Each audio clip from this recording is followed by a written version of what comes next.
رسول اللہ صلی اللہ علیہ وآلہ وسلم نے یہاں تک مسلمانوں کو خوشخبری سنائی، من حج فلم یرفث ولم یفسق رجع کیوم ولدته امہ۔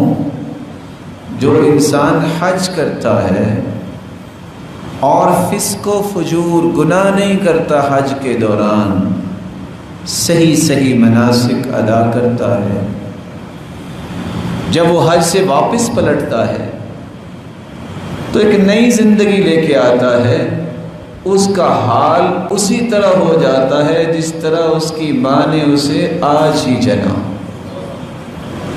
بالکل صاف ستھرا ہو کے نئی زندگی، الولادہ الجدیدہ، ایسے لگتا ہے جیسے آج ہی پیدا ہوا۔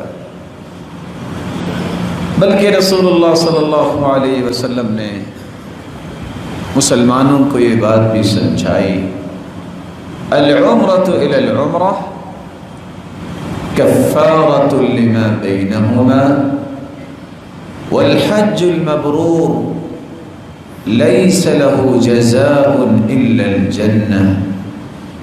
ایک عمرہ انسان نے کیا ہے، دوبارہ جب وہ عمرہ کرتا ہے، اس کے دوران جتنے بھی اس سے گناہ ہوئے ہیں، جب وہ دوبارہ عمرہ کرتا ہے تو یہ سارے گناہوں کا کفارہ بن جاتا ہے۔